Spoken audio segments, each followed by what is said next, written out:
Hey, what's good, family? What's good, family? This is your boy, Pastor Santa Cameau. I want to first and foremost apologize. We had a little bit technical difficulty, so we want to apologize to you, but we're on tonight. Forgive us. This is your boy, Pastor Santa Cameau, with my guy. Yo, special shout out to the boy Gerlin, because this boy Gerlin gave us, Gerlin Eugene from East 89 Canarsie. Shout out to you, because you gave me a whole brand new soundboard. And at the end of the day, I was being lazy and I sent up the soundboard, but now you see the sound is crisp. Shout out to my boy Lloyd, because my boy Lloyd put in work. Introduce yourself, Lloyd. Hello, everybody. My name is Lloyd, girlfriend of Rickard. I'm Sanders here. Alright, so Lloyd and I, we first met in Babies R Us. Shout out to Babies R Us and Toys R Us, because congratulations, you done played yourself. You done went into bankrupt. You blame it on the millennials for not having kids, but when they used to have too many kids, you used to be like, oh, these is welfare people, so Wow, now your pockets is dry. Yeah. People, they say people who tend to have a lot of kids are mostly the uneducated. So That's not true. Robert Kennedy had a lot of kids. yeah, but he had money. Yeah, they don't mean nothing. Yeah, Yeah. and I'm So- trying to have a lot of kids too. So basically, my run at Babies R Us ended because, all right, Things an happen. unfortunate situation where we got caught up in some situation and it was my time to go. I can't complain because based on how my life is today, God made a way and God made a path. And God is wonderful, you know. Even though we starting late, the picture is beautiful, the sound is great, and this is going to be a great episode. And my man Andrew McCasey just said, hey, whoever. What's up, y'all? What's up? What's going So on, like I everybody? was saying, my run at Babies R Us ended, and then unfortunately at the time we was at the recession, so I didn't work for a couple years. I had to get back on my feet, so my first job after that was McDonald's. I had to start back from the bottom, literally, but it is what it is. So I worked McDonald's for a few months, and then after that I was doing Burger King for another few months. Then I got the job at Lowe's. I worked overnight stock while I was going to college, and then eventually I graduated college. I got my first job working at a law firm in Jersey, and then we took off from there, and there we was at. But Lloyd, tell us a little bit about yourself. What you did after Babies R Us? How did that go? Man, well, first, my way out is a little bit more funnier than that. I literally, it's crazy because people who don't know, haven't worked for Babies R Us or Toys R Us, it's really hectic. Like, it'd be like 3 associates on the floor. You got, like, a bunch of different departments. You gotta, like, handle, like, all of that. And you still gotta do customer service. And you still gotta do register if they need you or go get cards. And we're talking about sometimes in the rain, sleet, hail, snow. You gotta go out there. And you're, like, doing all this stuff for, like, $8 an hour. $9 an hour. It was crazy. It was like 7 something back then. Yeah, it was nothing. So I literally, I'll never forget it, man. It was a Sunday. I woke up one day and I was like, yo, I'm not going back to that job. I can't. Like, this job is just crazy. And I'm young at the time. I'm not even old. I'm young. But it's like they're working me too hard, and it's like I'm not going to get paid anything. So I decided I wasn't going back. The next day, I filled out another job. I filled out for Bank of America corporate. And they called me like the next day, and I got hired that Friday. Wow, For that's the what's following up. week. So it's funny because, you know, I'm working for Bank of America now, and I'm going to Babies R Us for a baby shower, get a baby shower gift. And I'm still on the schedule. This is like 2 months later, I'm still on the schedule. They're looking at me like, yo, you work today, right? And I'm like, I haven't been here in like 2 months. What do you mean I work today? I don't work here anymore. Like, I quit. And that's how disorganized that place was. They probably didn't even know that you was gone. Yeah, it was crazy. Silly people. They probably trying to run some kind of scam where it's like, we don't want to fire him because it could, you know, cost money or whatever the case may be. I don't know what they were thinking. Because if they fire you, then they would have to pay you unemployment. Oh yeah, that's what it was. Yeah, they didn't want to pay unemployment, so they kept me on the schedule. They had me up there for like 1 day, 4 hours, something stupid like that.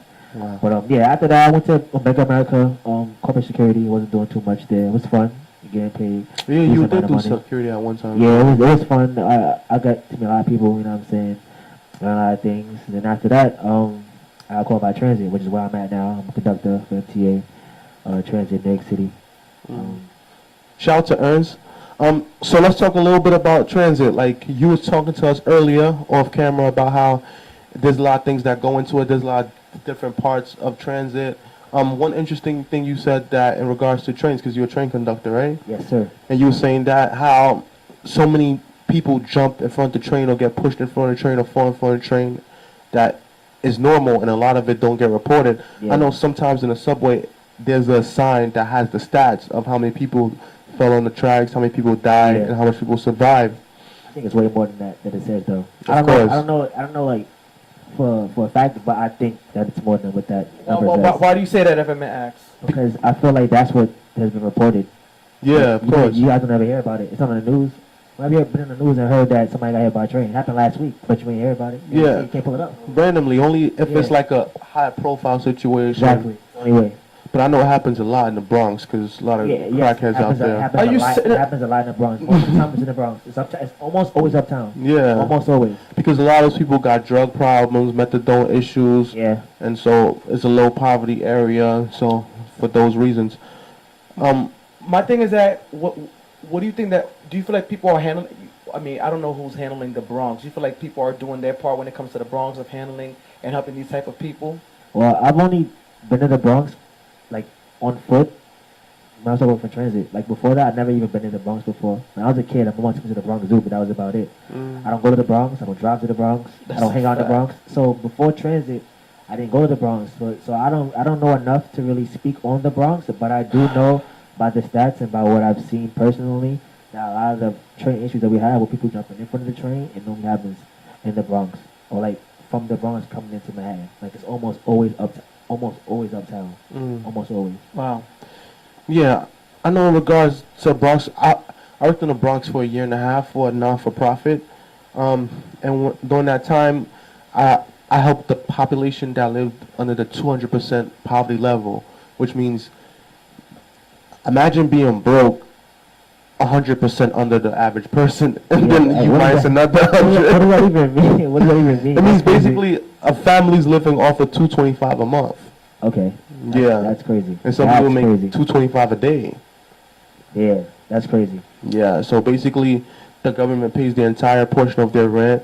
Their food comes from food stamps where they get like $3.15 if they have children or two something. And their rent was probably like $50, and these people were still falling into arrears, like they were still behind in the rent. And my job basically was to advocate on their behalf in housing court, help them to get funds to pay off the debt and to try to get them back into the home, because the government will pay people's rent in order to keep them in the home versus to them being homeless, especially when it's a woman with children. Okay, that's good to know. It's something good. Yeah, man. So, based on all your experiences in life in regards to the jobs that you worked in and the people that you've met, you told me that you want to get involved in community service. Why is that? Because there must be a passion for it. Yeah, I've always wanted to do good things for people. This is how I've been raised. And, like, I'm a Cancer. I'm kind of, like, into my emotions a little bit, so I know how it feels. Like, yeah, my wife's a Cancer, so I know. You know what I'm saying? So I always wanted to do good people. And it originally came from me. I buy a lot of clothes. You know, my little cousins, they like grow up so fast. These kids are getting tall and big, so I have nobody to give them to. And I wasn't a big fan of like selling my stuff. I want to give it away to somebody who actually going to use it or who needs it. And I was told, I didn't do my own research, but I was told that, you know, Savage Army sometimes sells the clothes. So I wasn't a big fan of bringing it to a thrift shop or Savage Army. I didn't want to do it for money. I don't care about getting like the tattoo item. I just want to give it to somebody who's going to use it, who needs it. So I have friends, you know, that from Caribbean countries. They have a barrel. I'll give it to them and send it back to the country. Or if I have like a friend or a family member who I know needs it, was my size, I'll go to them and give it to them. So I just want to do it like on a larger scale, though. You know, not just my personal island, but just to get back to people.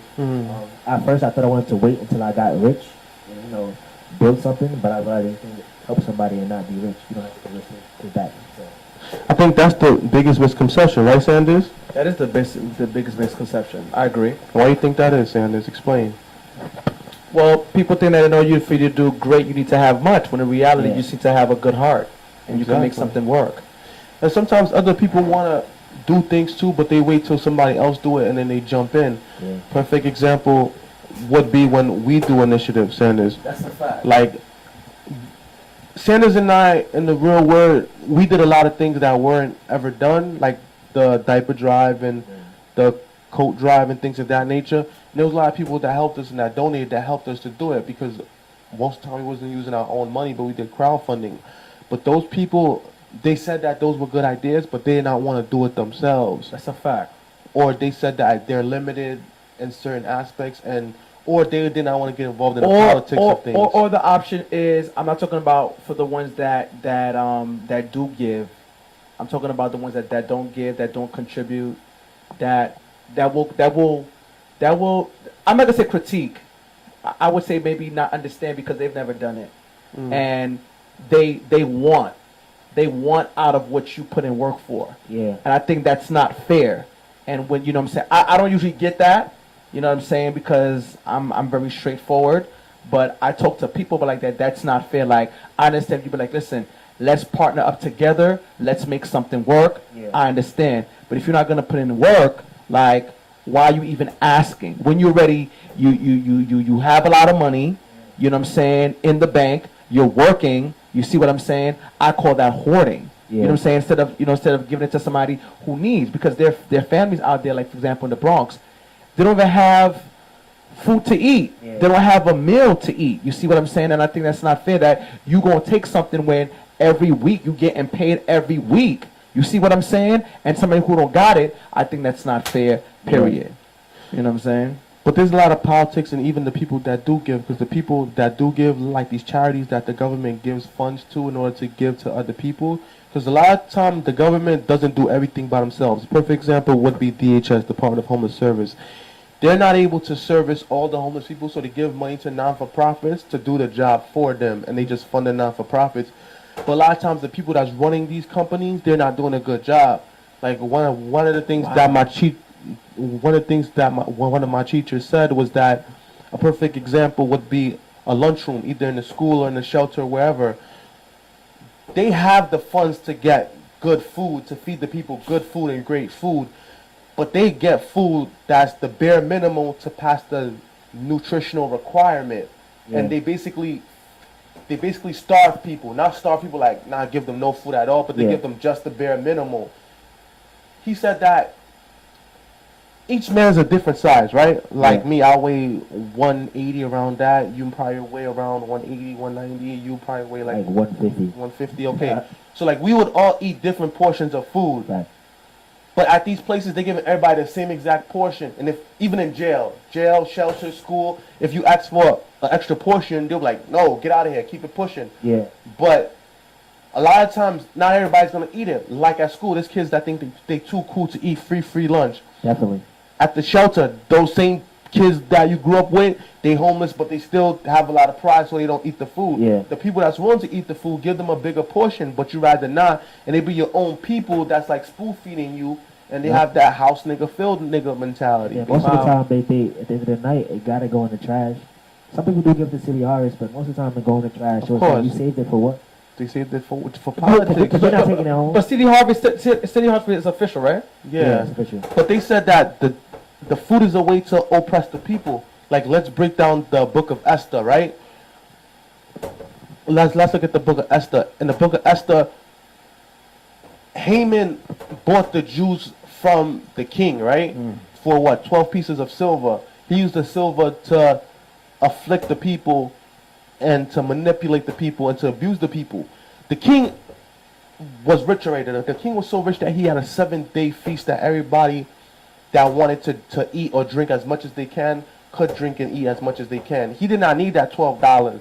He did not need that 12 pieces of silver, but he accepted it because he didn't care about the people that Haman wanted to afflict. Yeah. The same way you can look at the cafeteria. What's in the cafeteria mostly?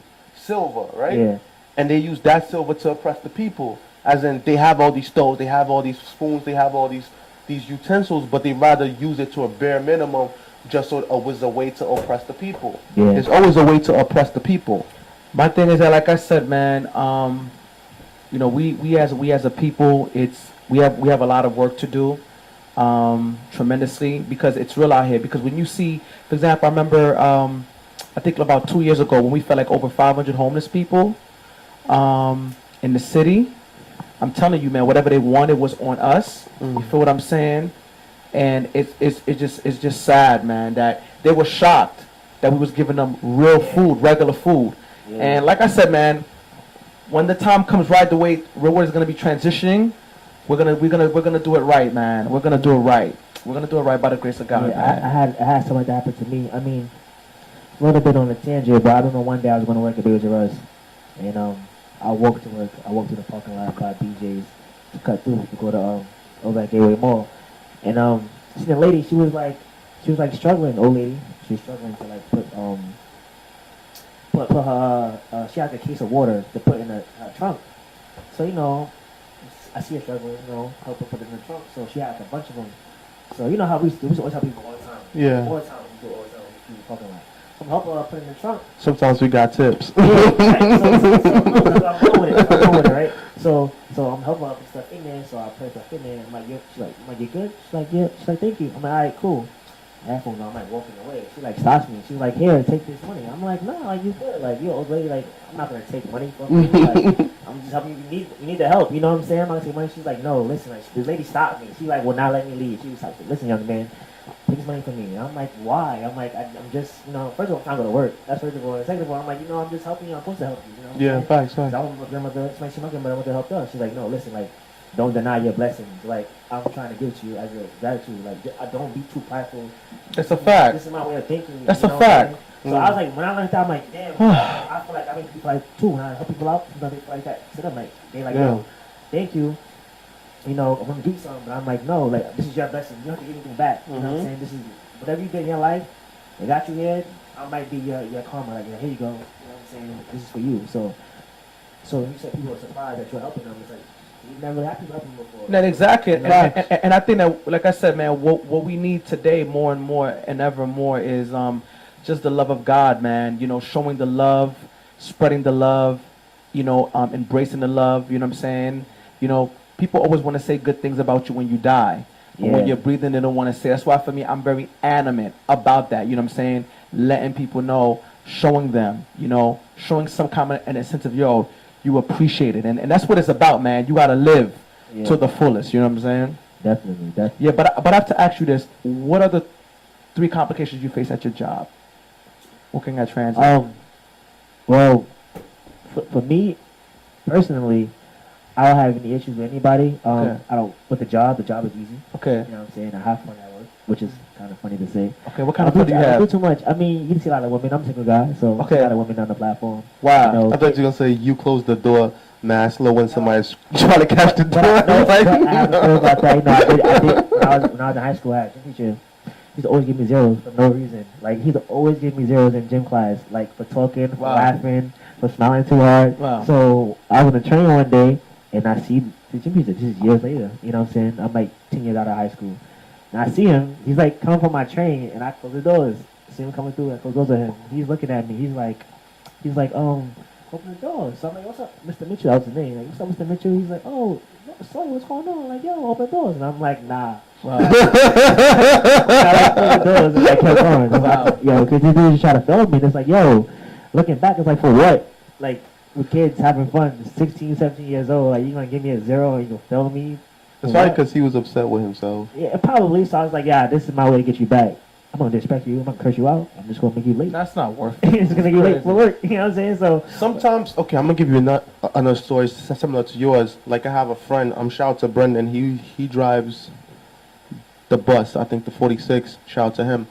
He was telling me a story about he was upstate and he was on an Amtrak train, and then he went on the train, but at the time he did not have a ticket. So the Amtrak man came up to him and was like, "Oh, ticket," and then he pulled out his MTA ID and showed him like, "Yo, I'm one of you guys." And the guy's like, the guy's like, "This don't work here. Don't pay cash." Yeah, they do that because now they changed it now. So they just recently last year they said that if you want, you can get your card for Amtrak as well as transit. Okay, cool. Because people who live in like Long Island or live in Connecticut were having that problem where they had to have 2 different cards. Yeah. And they would give them a hard time. So now it's like all in one now. It's like if you want it, you get it.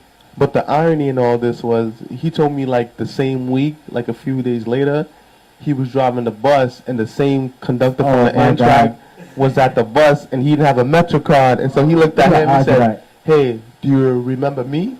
And then he was like, "Yeah." And then he was like, "Oh, it's crazy how life works, right?" But he said he let the guy go for free. The same guy that didn't let him go for free. So that's just 2 different parts of the spectrum. That's crazy. We have that, but I mean, I know a lot of people like that work with. They have problems, People like spit at them for no reason, right? Well, I don't know. I'm not there. I don't know what they tell me, but I know. Why do you think like people like to mess with the transit work all the time? I'll tell you first and foremost. I'm seeing people right here. Some people are rude.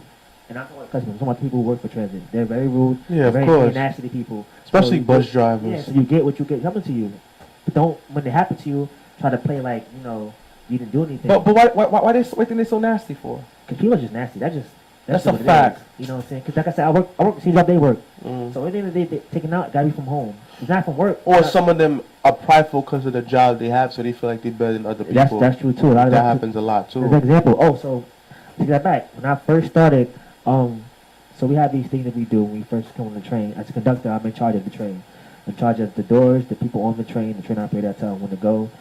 If we have an issue, I have to call in the control center. Like, I'm basically in charge of the train.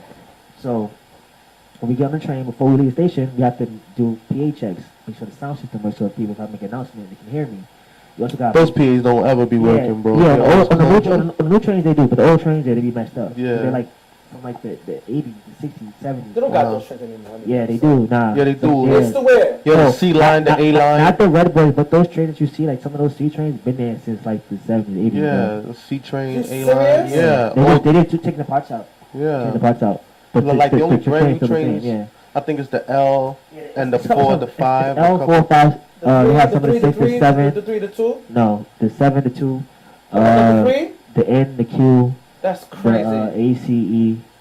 It's a couple of them. It's a couple of them trains out But there. unfortunately, they will change it eventually. Nah, yeah, they do. They change, but like I said, they change the parts. The train itself, though, is old. Yeah. But the parts, they change out. So Wow. they're new. So. It's But like when that. I was a kid, I always wanted to slap one of those guys who put their head out. Yeah, people do it all the time. For those who don't know, the conductor is the person in the middle train. The one that see their head out and observe the platform, make sure nobody's being dragged or caught in the doors. But How often do they get slapped? Like every day? I mean, nah, not really. You hear about it, but I feel like the people who do get hit or stuff thrown at them, I don't. It's sad to say, but sometimes I feel like they did have it coming to them for either how they deal with people or how they've dealt with people in the past, or what they've done. Because like I said, I've been in that long. Wow. At the same time, I've been in long enough for something to happen, and like, I've been good. People Knock on wood. I don't got cursed out before though. But that's normal. I take that because people are upset, they late. I get it. I don't see that personal. Oh, yeah. That's just what it is. But I'm pretty sure they go home later, they're not still thinking about me. They're like, yo, dang, that conductor, maybe they're not thinking about that. It doesn't matter. It's just a moment thing. You know what I'm saying? It's a moment thing. I don't really take it too personal. I know it's late, and sometimes I do, like, it'll be times where the control center will tell me to, like, take train out of service. They're going to go to train. And then 2 minutes later, they'll be like, you know what, conductor, put the train back in service. So now it looks like it's coming from me. So people looking at me like, yo, you told me to go to train. Yo, what are you doing with it? So now that's why they upset. So I'm getting mad at them when it's control fault from making them do all this crazy stuff. And I'm just the face. Wow. You know what I'm saying? So that's why I said sometimes I understand. I empathize with them. I don't sit there and argue back with them. But I understand. But it's not me. I started to know. It's not me. It's them. I have to ask you something off topic. With Brooklyn, they call Brooklyn the Bar of Love. Do you agree with that? Yes or no? Biggie said that spread love is the Brooklyn way. Maybe that's where it's from. It's hard to answer because it's where I'm from and what I go through. Overall, in general, it's hard to say, man. Honestly, it is. It's hard to answer that question. I can't say yes or no. Reason being is because sometimes I do feel like it's yeah, and then sometimes I feel like it's no. Why you feel like it's no? Because, be honest. Because it's a lot of cutthroat stuff happening. There's a lot of grimy stuff. Of Yeah, course, and right. and it's still like people, and it's amongst our own people, For the most part, only time we care about each other is when our area is getting gentrified. It's the only time people care. But it's like when it was just us, you didn't care about messing down the corner store, slapping that guy in there or stealing from his store. But then when a white man's store comes, you want to be upset and then like, yo, they're trying to kick us out. And it's like, well, you can Black people don't ever support a black person grocery store. That's another thing too. So it's like that's why I say it's hard to say. You can't say no. It's hard. It all depends on the situation where you at. It's crazy. That's that mental slavery, man. It's real out here, bro. Yeah, it depends. Like, but in my neighborhood now, like I would say yes for the most part, only because I see in my neighborhood they are opening more black-owned things and people are supporting it. People from the neighborhood that live in the neighborhood. Like that pawn shop? Wait. No. Does Uncle Murder on that pawn shop? He definitely does. But also like that. The Uncle Murder on that pawn shop? Yeah. Where? All pawn rights in Brooklyn. All of them. Where I Uncle Murder owns all pawn shops? No, the pawn rights in Brooklyn. The pawn right pawn shops. The pawn. Yeah. Pawn rights. Pawn It's rights. Green Essex pawn rights. Okay, okay. Yeah, he owns all of them. That's what's up. It's really not though. Because think about the idea of a pawn shop. It's because you're in a desperate situation Yeah. and you're giving your goods So it's like- at interest. It's not really. I wouldn't necessarily say it's a good thing, personally. But But is there for money in him, it? for him, I mean, For him, yeah, it's money in but it. I'm saying, But for are you them, doing they it? Are you lose doing some it? Are you money. doing it for the community? If you gonna do that, why you putting it in your own community? Like think about it. It's like a liquor store. It's the same thing. You're gonna find every black neighborhood. You're gonna find a pawn shop. You're gonna find a liquor store. You're gonna find a Chinese restaurant. You're gonna find those things. You know what I'm saying? You're not gonna find a Chinese spot up in the Upper West Side. You know what I'm saying? It's gonna be somewhere super far. But they gotta come deliver it to you. You can find ones at every corner in that neighborhood. And if it is, it's probably a fancy Chinese Exactly. store. It's Yeah, it's a facts. So it's like you gotta think about it. It's not. I mean, it's not bad, but it's not necessarily good either. You know, so we need that pawn shop. So you know, it's like indifferent. But in my neighborhood, we do have like a thing called Man Up, which is basically get all the members in the neighborhood. You know, to be mentored. You know, have them do community service. Just to think for the community. And stay off the streets, you know, not out here robbing each other, you know, so we do have good things going on. There's a couple of organizations right now that are really doing their thing for a long time, like GMAC. Yeah, another one. No, GMAC is official, my man, Another one. who's a big homie. That's from Uptown, right? That's the Church Avenue. Yeah, okay. Yeah, you're right. The Front Heights, I'm bugging. Brownsville. Church Avenue, Brownsville. Yeah. And there's another one called Save Our Streets. It's in Crown Heights. Actually, it's been 2 years. Nobody got shot up in Albany projects. I just feel like a lot of because there's a difference between the gangster and the criminal. Yeah, exactly.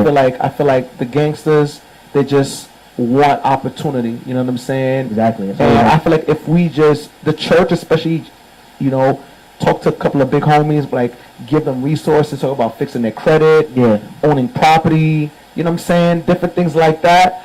I think for a fact that there could be a change. But like I said, it's going to start with us. Yeah, we started something, we're going to continue to start it up. I agree.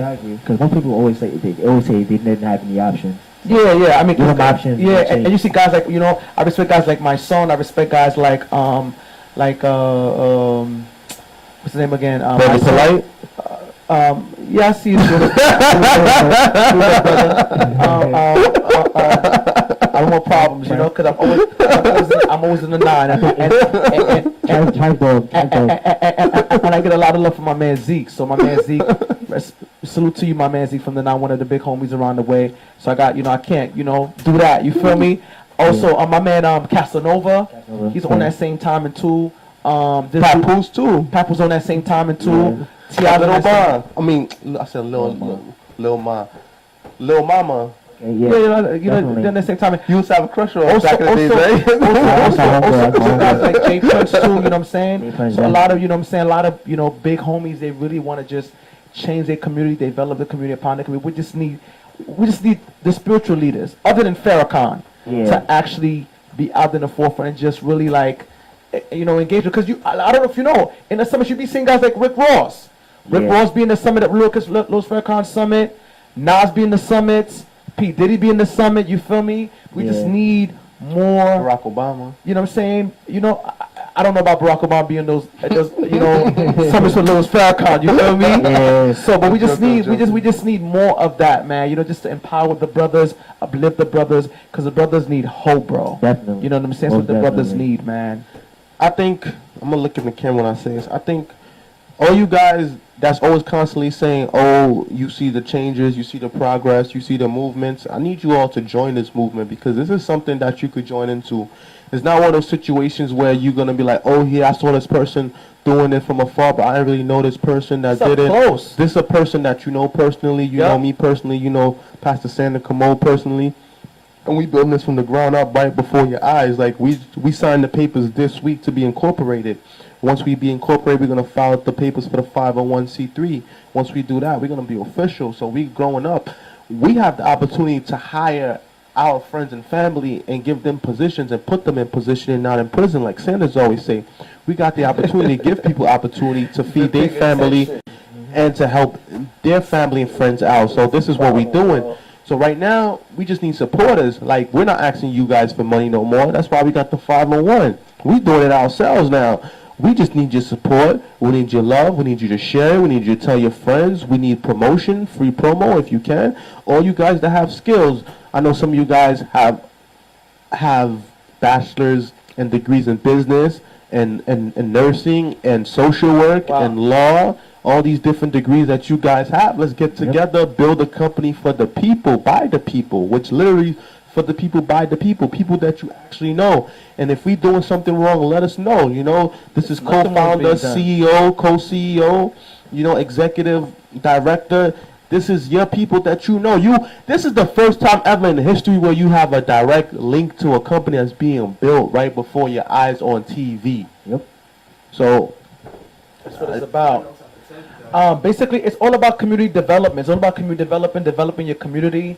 You know, of course, we want to take care of Brooklyn first, New York City first, and from there we can do different things, different projects. So we thank God for just the opportunity and the resources. Going back to that, how did you guys feel about what happened Saturday with the March for Our Lives? There's a young girl. Her name is, I'm telling her name right now. Her name is Naomi Wadler, bro. She ripped it. She ripped it. is that the girl that vomited on stage? Yeah, vomit? No, it was a girl that vomited on stage while talking about gun control. That's not. No. the same girl, right? She was the one that she's 11 years old, young black princess. She just ripped it, bro. Explain what did she talk Well, about? she basically talked about how a lot of times with a lot of young black people who get killed, a lot of especially black girls, they don't get mentioned. Of course. They don't get mentioned. That's a fact. They don't get appreciated. They're not valued. They talked about how the black girl's voice matter. Talking about how also too there's shootings that happen, but a lot of people in power they don't want to talk about it and everything like that. She said, you know, in the next 7 years, she wants to get involved in the voting process. She also wants to advocate. You know what I'm saying? She was also a leader who also walked out because of what's been going on in regards to the massacres in schools and everything like that. So I really appreciated her for her speaking her mind. I appreciate all the young people from D.C., L.A., Boston, Florida, who's just been very involved. It just shows you that this generation, outside of church, they really want to get involved. They really want to be empowered and be inspired to make a change. I see that a lot of young people outside of church. That's what I'm seeing. Yeah. And I want to just engage the young people in the Seventh Adventist Church. Get engaged, get involved. Let's make it happen. You know what I'm saying? We need ideas, we need suggestions so we can make things happen. You know what I'm saying? This is chime in on the little what's going on right now, current events. We see people were saying a lot about the gun control, the Yeah. shootings. I mean, do you guys believe that there needs to be like gun control? And if so, like what? To what extent? Gun control is basically like if you got a gun, you gotta have some self-control. That's where I see it. No, the thing is that I know in different places like Europe, like Canada, Australia, they don't have those things. People have guns. You feel what I'm saying? But it's like a semi-automatic weapon. Yeah. You feel what I'm saying? Yeah, like it's AKAs, like like AKAs. That's a little bit. M16s, M16s is too much. Yeah. You feel what I'm saying? Yeah, where do you even get those from? I don't even know. Man, listen, I snitching. So, no, so I want to know because they're in the South. I don't know. Buying this from Walmart. No, because they buy from in the South. They can buy from Walmart. You get rifles and shotguns. I know No, that. there was. I think there's just buy an it. 18-year-old. I think there's an 18-year-old white kid that showed you that he could get it, which is not a problem at all. Yeah, And you know what's so crazy? To be honest with you, the biggest perpetrators in America is white males. of course. Speaking of that, this morning I was on the Bell Parkway heading to work, and I see this big white pickup truck. I mean, there's nothing different about a big white pickup truck, but then the big white pickup truck had a flagpole tied to the back, and behind that, attached to the flagpole, was a big Confederate flag. Out there, bro. And he was just riding his pickup truck like, They out there. yeehaw! Like, I'm Out like, there, bro, out do you there. know you in Brooklyn? Bro, I'm telling you, they out there, bro. They telling you, bro. And They he telling was you, out. they're out there. And how you feel about the Killer Mike situation? Killer Mike apologized Oh yeah. to the NRA. I mean, not to NRA, to the people in the march. The thing is that he's not against. I'm for protecting yourself. Yeah. You know what I'm saying? You know, you're mentally stable. Yeah. You know what I'm saying? You know, we need to police our own. I'm with all of that at the end of the day. You follow me? However, I just feel like we need to really just call a spade a spade. You know what I'm saying? In regards to white privilege, white supremacy, Yeah, and also just changing the narrative of just the culture of America. You know what I'm saying? That's what it's about. And that's the problem, because I like me personally, I think there should be gun control, but only to the type of guns you have. That's a fact. That's it. It's literally that's it. That's a fact. You know, everything else is self-explanatory. Of course, if you have a mental problem or if you like have priors, like these are things that are obvious. Of course, because the guys like like, for example, these white people, they've had issues. Yeah. You know what I'm saying? Over and over and over again. You know what I'm saying? There was a lot of red flags, but they let it slide. Yeah. Depending with a black person. You feel what I'm saying? So I'm talking about everything down to like if you have a DV case, like if you're violent, like all that is a factor. That's a factor. And that's how I feel. That's factor. But I also understand that I'm from New York, I'm from Brooklyn, and I've never had a gun problem in school ever. I don't know if you have. I don't know if you have. Nah. So it's like I come from a different place, and I come from a place. New York City is like a very big place. No, yeah, exactly. We don't have that issue. We don't. But places like Florida or like Arizona or like Texas, you know what I'm saying? But the difference is New York City is like heavily policed. That's true More than too. almost any state. And But- Florida is like mad lax in gun license. I found out the other day, if you get a gun license in Florida, it's good. It has reciprocity in 40 other states, you know? That's a fact. So you can get a gun from Florida and go to any other state down south. But But see, the thing about stuff. the thing about that, about New York being heavily policed, that's very true. But at the same time, New York probably has a not even probably has a higher crime rate than more than half the states. No, it doesn't. Actually, it's been lowered. No, I'm saying It's relaxed. I mean, don't get me I'm not wrong. Like, saying now. there's nothing. I mean, people be, Yeah. still be busting. They nothing soft. No. But it's not like Chicago or. I'm not trying to say that was so. I'm trying to say it in the fact of like, it's always New York. Major cities will always been known to having a higher crime rate, but yet we have the most police. yeah. So what I'm saying to say is the problem that have these gun control people who don't have no police. But it's like at the same time, New York City, even though we do have police, we still do what we do here, and the police is not a factor. Like I feel like I've never been to school or had any friends or know anybody that wanted to bring a gun to school. They just don't want. They're stupid to do, not because they couldn't do it, because they're like, I'm not doing. But what's the purpose? Yeah, it's like I'm not doing that. But they have been kids that brought guns to school. In Brooklyn, it's just that we got the male detectives, we got school That's a safety. fact. we got That's those true things. too. Like, Yeah, that's we the definitely difference. got That's a school fact. safety and military. That's very true. Like New York is heavily policed. That's just what it is. That's a fact. I just like here we just like to fight. Yeah. That's a fact. It's like the fight. It wasn't That's a really, fact. As kids though, which one? Kids, teenagers, Yeah, they just but- wanted to fight. They didn't want to like go shoot their school. Get They into the box. They wasn't doing none of that. They That's a wasn't trying to fact. Fight you. They wasn't trying to like kill you. They definitely weren't trying to do that. I want Like I said. to ask you a good question. How you guys feel about the situation that happened with the young man who got shot over 20 times in California? That's absurd. I think it's not the first time. It won't be the last time. My God. Definitely not. It's just weird, man. That like also what's happening now. Like this is. I don't think it's coincidence. I just. So what you think it is?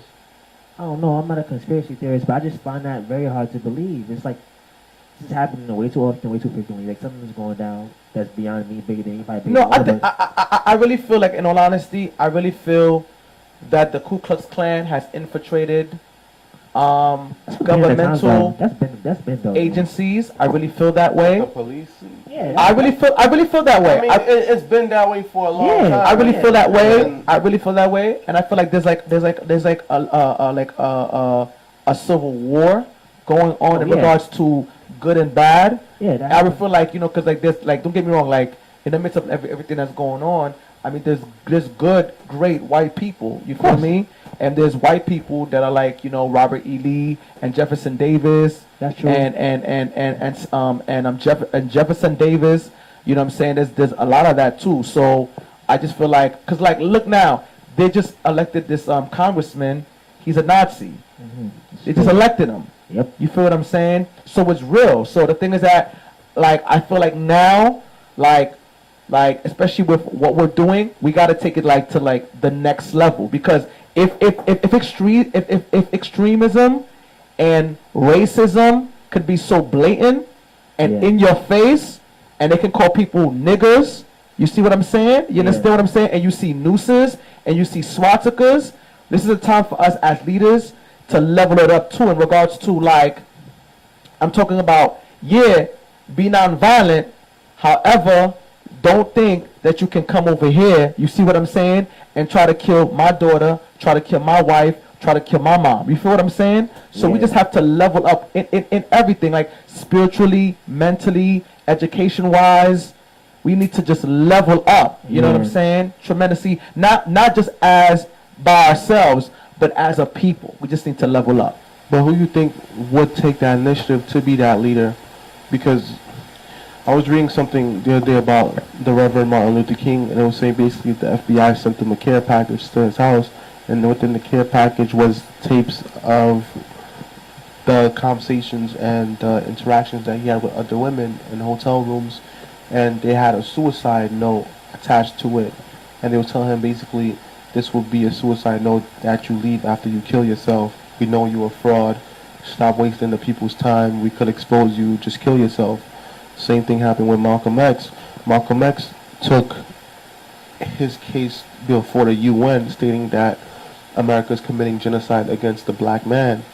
And it was black people that said that he was basically over-exaggerating the situation and that they did not feel that way.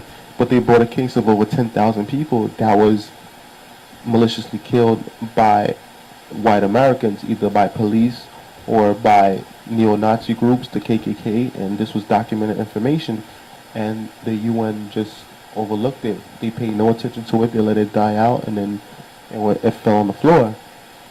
So there's been people, and eventually, you know, he was killed, and they say he was killed by his own people, but we know that there's always an Agent X within every That's single a fact. group that Same thing with the Black Panther as well too. infiltrates it. You know what's funny though? You see how we was talking about the Book of Esther and how it's talking about everything.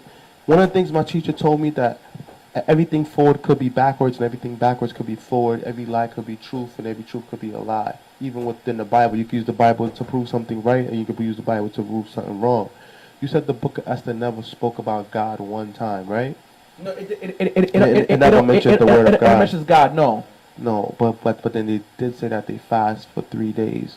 No, but I'm talking about in regards to the things that No, I understand what you're saying, but Yeah. I'm trying to make a point. One of the things that my teacher said that the Book of Esther shows you something. The king put out a decree to kill all Jews, right? Yeah. He was saying basically that Esther slowed down the genocide, but she didn't end the genocide. And we know that there were others that gave decrees for genocide afterwards. Yeah. As in, you know, the Holocaust, how much was it? 17 million? But you know what's so crazy? I'm gonna add to something too. In regards to it, when I thought of that, I thought of Schindler's List. Schindler's, yeah. So the thing is that like he did the best that he could. You feel me? His life was at risk, but he saved a lot of people. You feel me? Yeah. And when people kind of saw that, you feel me? Yeah. You know, you do the best that you can. You feel me? You it's like you outweigh the balance, but at the end of the day, you're doing the best that you can. You feel what I'm saying? And like other people who also helped as well too, a lot of Jews who survived from the Holocaust as well too. You feel what I'm saying? Yeah, but even us, like our Holocaust is still going on. That's a fact. And That's why I feel like I don't feel like nobody would take on the black man's plight. yeah, they don't want to, cause it's like, alright, it's like we always preaching like nonviolence, and it's like, okay, turn out the cheek, but after a while, run out the cheeks. You know what I'm saying? What you gonna do? That's a fact. You lay down or get down. It's like that's what it really is at this point. There's no other way around it, because you literally tried this same method for years and years, and it's not working. And I was told that you do the same thing over and over again, expecting different results. That's insanity. Yeah, of course. So how are we gonna keep preaching this? You know, so that's why like nobody wants to take it on, because what you gonna do different? You keep saying the same thing everybody say. Non-violent, not saying that I'm preaching violence, but I know what they've been doing hasn't been working. At least to a scale where it's good enough for us to be like, you know what, this is okay. Like, you know. I think the Black Panther needs to be reestablished. I read about the Black Panthers too. It was a story about these 3 Black Panther. Wait, it was like 6 Black Panther members in the house, and the police came in and they riddled the house with over 68 bullets. Yeah. And there was only one bullet that went off, and that bullet went off because when they shot the guy, he dropped the gun went off. Yeah. And basically, they shot them while they were sleeping. Yeah. Like a lot of them were killed in their bed while they were sleeping, and these were leaders of the Black Panther Party. So they systematically removed every Black Panther person one by one, all the main leaders, until they was like, all right, let's just fall back. Now they got the new Black Panther Party, but they're not the same as the ones before. That's a fact, because the thing is that they actually gave free health care. You know what I'm saying? They gave free school lunch. They was about their business. Like I said, man, we about to do some. Like I said, what we did last year was something. You know, for us it could be something light. Yeah. But for a lot of people it's something great, which is great. We're about to do some real big things, man. So I'm excited about that. Like I said, guys, be a part of what we're doing, and just don't sit down and just watch, and just be encouraged and be motivated, because I know a lot of young people, I know, just frustrated with what they see in this world. You know what I'm saying? Definitely. And we as a people, we need to talk about it, and that's why we're here, to talk about it and everything like that. But the thing is, not a lot of people want to talk about it. Yeah, they'd rather just like not get involved, just like out of sight, out of mind kind of thing. That's a fact. Really what it is. But don't worry, like I said, once when you know what, once you in the back, you know what I'm saying, the forefront, you gotta turn people to believers. That's what I said earlier. You gotta That's a turn fact. people to believers, and once they see it, I mean, your job is done. You know what I'm saying? Like, as long as your goal was met, which is to get more people to join, no matter what it took or how long it took to happen, you just gotta be satisfied with that. That's a fact. So nobody wants to join now or get now. You just gotta be okay with that. But they're gonna join eventually, because you know NG is undeniable. Good NG is undeniable, so they're gonna want to do it eventually. And when they do, you just gotta open the welcome arms. Like, That's a fact. Welcome. Took you long enough. That's all right. Yes, sir. Also, go ahead. No, I think all this came about due to the glory of God, because God helped us to like basically get all this done. This wasn't something that was done overnight. Even sometimes I look back at some of the things that we have accomplished, and I'm like, wow. Like I said, I always hear from people talking about how old they see us doing all these great things, and I'm like, I always invite people, you know? Like I always send mass text to everyone in my phone, in my address book, in my phone book, and I always send it to everybody on Facebook and Instagram. A lot of people that just sit back and they, like you said, Sanders, they want to see if it's successful. Then if they're successful, they're like, okay, what's next? Okay, what's next? Okay, let's see. And I guess they're waiting until we reach that pinnacle, then they're gonna jump on the boat. Oh, by that time, I don't know. So God is good. They want the clout, man. Honestly, that's what. Yeah, I pray for you. They want the clout. They don't really care that you're people. They like to see the attention that you get. So that's all they care about. It's like the attention. They don't really care about helping people. It's like they want the glory and to say that they help somebody. You're doing it for the wrong reasons. At that point. It's like when me and him did the clothing drive. We had over, 25, 26 bag of clothes? Yeah, over 10,000 clothes, man. Over 10,000 pieces of clothes. And when we showed up that Sunday morning, it was, 17, 15 degrees outside. That's a fact. But it was worth it. We was the only ones there the first 5 hours. But it was worth it, bro. And then we was like, see, the harvest is plenty, but the workers are few. That was worth it. Mm-hmm. It was worth it, bro. It was worth it, because at the end of the day, it just shows you, man. Like, it always takes the few to make something great. Definitely. You see what I'm saying? And trust me, at the end of the day, it's rewarding. It's not in vain. Everything that you do for God is never in vain. Like this past Saturday, we went to go support Rickard to preach, and there's people that I didn't even know. They're like, yo, I see what you guys are doing. We're proud of what you guys are doing. We want to partner up with you guys and stuff like that. I'm like, that's what's up. Definitely. You see what I'm saying? Keep doing what you're doing. People that are not even on, that are not, because you know I'm over the capacity on Facebook. You feel me? You got to subscribe to me. So like, I mean, like, people that don't even subscribe that are watching, people that are being touched. You see what I'm saying? And you know, people like, you know, who don't even we don't know who are even watching TV right now, that is watching. You know what I'm saying? Anything is possible. You want to do something, anything is possible. You see what I'm saying? So I'm excited tremendously. I'm just looking forward to seeing what God has in store, because we have vision, and with vision, yo, you could do things you're like, oh my God, yo, they doing what? Definitely. They doing this, they doing that. Yeah, like we doing this. We not playing. You feel me? We here and we here to stay to make something work, man. And it's about the hope. It's about changing minds, empowering people, and making people better and everything like that. I just wanted to go to this next topic. I wanted to ask how you guys feel about Stormy Daniels' testimony. I think that's Dirty Donald right there. I think he's a male with a lot of money, so he did a lot of things, and he's always been an individual that did what he wanted when he wanted because he felt privileged, and this is just the repercussions of it. No one has respect for the presidency position, and no one has respect for the White House at this time because of the individual in it. Therefore, a lot of these scandals are going to come out in these tabloids, and the U.S. government is one big gossip and screw up. So we did it. So congratulations, America. You played yourself. That's a fact. Actually, they said that Donald Trump made a statement about that. I'm looking for it, but I don't see it yet. You know what I'm saying? But I know he made a statement in regards to the situation and everything like that. But I believe he did what he did. You know what I'm saying? Yeah. We all know he did it, so we don't deny that he slapped it. Like that's a fact. That's regular stuff. You know what I'm saying? And she talked about giving it to him oral too, and she liked it, and he liked it. So unprotectedly, he's Dirty Donald. That's a fact. That's a fact. That's a fact. Terrible. Go ahead. No, you go ahead. I was about to say, how you guys also feel about my man Barack Obama? I see Barack Obama still inspiring people, still elevating people. My man Obama said he wants to create 1 million young Barack Obamas. Of course. How do you guys feel about that? It's a good idea for one. I'll tell you that. Okay.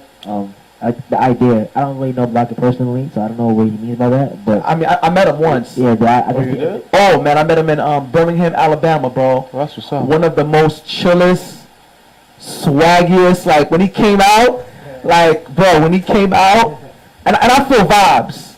And I met politicians. I met some politicians. They're total jerks, and I ain't gonna name names. You feel me? And I met politicians. Like I want to shout out Diane Richardson, man. Her staff was the one that gave us the coats, 300 coats we gave out and stuff like that. Okay. That just been encouraging us. But I would love Rickard to meet them when the time is right and stuff like that, because Rickard about to have a seed soon. You feel me? Congratulations. Yeah, a baby girl. You know what I'm saying? Yeah. Shout out to everybody that came through to baby. Shout out to everybody that brought a gift and that show love. Yo, like that was an overflow of love. Now you deserve it. And I appreciate you guys. Does he not deserve it? Definitely. A lot of people love Rickard and his wife Coco. Like you guys helped us fill up a whole closet. You deserve it. And like I'm just overwhelmed. Like let me tell you something. The things that we're going to do, we're going to be more overwhelmed, bro. This is light. It's the beginning. Yeah, it's the beginning and stuff like that. So that's what they said, that the love overpowers the hate. That's a fact. Shout out to everybody that's been supporting me. Shout out to everybody that's been supporting Sanders, the ministry, my family, my church. Everybody's just been supporting, because the support is great. Like thank you to everybody that subscribed to the YouTube, www.youtube.com/C for channel /The Real Word. Facebook, The Real Word. Facebook, Rickard Jean-Noel Ministries. Rickard Jean-Noel Ministries on YouTube. www.gofundme /The Real Word if you want to donate. Again, that's www.gofundme.com /The Real Word. A lot. So it's a lot of good things going on. I would basically say the thing is that and there's a lot of great politicians like this man who wants to become lieutenant governor. What's the name again? He used to have dreads. You know what I'm talking about, bro. He's official too. In New York City. You know what I'm talking about. Jamali Williams. I'm not too up on politics. You know what I'm saying? You feel me? I'm into that, man. MSNBC, CNN, all day for me. I'm into that. I might be ignorant to it. No, it's all good. To each his own. I feel like they tell you a bunch of. Nah, to each his own, bro. To each his own. To each his own. But going back to that, meeting Obama, his swag was impeccable. I mean, the way he walked was official. That walk is hilarious. And just the vibe. He just gave good. You could just feel vibes. Vibes never lie. So his vibe was official. And after that, got a chance to talk to him for just 2 minutes to tell him, yo, listen, you're an inspiration to me. I know you're gonna win it. Yo, thank you, sir. Appreciate you, sir. Was official. I'm looking forward to the day where we sit down and talk to him for like an hour. Yeah. Him and his wife. One day. That's gonna happen, and tell him, listen, I didn't really appreciate how these clowns treated you. You know what I'm saying? You walk to a team. Yo, let's speak it into existence right now. Yes, Barack Obama's gonna be on the real world one day. that's a fact. Let's speak it into That's a existence fact. one day. Lord I willing. mean, it's not even been a year yet, so we see what next. That's a fact. That's a fact. Yo, we about to meet my son real quick. You feel me? So I'm excited about that. Tamika Mallory, we about to meet y'all real quick. We about to go to the Gangster Gala soon in May, and I'm telling you, it's about to go there. Also, I want to shout out my man Brian Gibbs, who was an ex-murderer. You feel me? I know things been going on. We need to write you a letter soon. You know what I'm saying? You Instagram me back. I know we're waiting for that letter soon. Gotta get that letter to you too. A guy who used to be a big drug kingpin. Now he's a Christian now. You feel me? So we looking forward for that soon, baby. So I guess we coming to a close. That's so, a fact. Closing thoughts. Who would like to start? I'll start first. We have a lot of work to do. And like Biggie says, in order for us to change the world, we need to first change ourselves. We are changing ourselves by being here, inspiring you, motivating you to do better and to be better. You can make change, but the only person that can start change is you.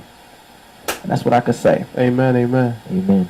What about you, Scooter? I mean, my closing thoughts really, what I've been thinking on my mind last week, a little bit off topic, but it's just be a good friend, man. Be a good friend to your people. That's a fact. All the time, man. Don't have hate in your heart. Make sure you're a good friend. A good friend is not just, being a yes man. Tell your friends when they're wrong, Don't allow them to make terrible choices that's going to hurt them in the future. Like, try to, prevent that and try to, make them see it. 'Cause sometimes they don't see it. And, that's just a big thing. Make sure you have, good friends, man. Like, that's my closing thoughts. See, Rickard's a good friend of mine. I'm here. Or shit with him alone. I spoke to this guy years. Like, I even know, 2009, 2010. Yeah, it was years we didn't see each other. I've seen him, I've spoken to this man in years. Probably like 10 years. I see him, and it's like we never stop speaking. He's a good friend. You can't deny that. So it's like, just be good to your people, man. That's my closing thoughts. Yeah, facts. I thank Lloyd for coming on the show today. Like he said, we knew each other for a long time, but then there was that gap where we didn't see each other. But it's funny because when I seen him the other day at the baby shop, I'm like, yo, why it look like we look the same except for I'm bald-headed? And I was like, that's crazy. It's like almost like time stood still. And like I told him, like, God is never early and he's never late. He's right on time. So like the stars align for a certain reason, and when they do, you gotta respect that fact. And life is short, So any of you guys that are going through difficulties with either family or love, or a lover or a friend or anyone, just make that amends, because my dream was always to be business partners with my friends, If we could build a company where it's friends and family, because all of us are beautiful, we all educated, and we all have something that we contribute regardless of what we've been to or where we into. Everyone has a skill and everyone has talent, and that's God-given. The Bible talks about talents, and the Bible even says if you bury your talent, look, the Lord will bury you. So basically, let's build something, people. Let's come together. Let's deny self and become a team. Move as one. It's like my teacher said, they're doing these things that we can do ourselves for our people. And only we know what our people need. So why keep working for them when we could work for ourselves and do it for ourselves and really help our people? It's just that a lot of us are scared. And he pointed at me and was like, I'm scared. He said, it's inside of you. And you know you could do it. Because if I didn't think that you could do it, and if you didn't think that you could do it, we wouldn't be having this conversation. So we all got to man up. We all got to have that conversation with ourselves where we look into ourselves and stop being scared. There is a chance of death, but there's a chance of death every day. Let's just put it in the Lord's hands. So that's all I got for you. Let me close out with a prayer. Father, we thank you once more again for being our source, our strength, and our shield. Let somebody who's watched this tonight be inspired to make the change that needs to be made. In Jesus' name we do pray. Amen. Amen. Shout out to God, because we was trying to get this episode to work since 7:30. It's all good. And it took 2 hours. We didn't start this episode till 9:30, but the devil was a liar. That's a and we fact. just kept persistent. the real world will continue, the maritime will continue, and we will keep fighting, we'll keep preaching, we'll keep speaking, we'll keep marching, we keep flying, and we will stand still firm like a rock that was planted by the water, like Peter. Amen, people. Amen.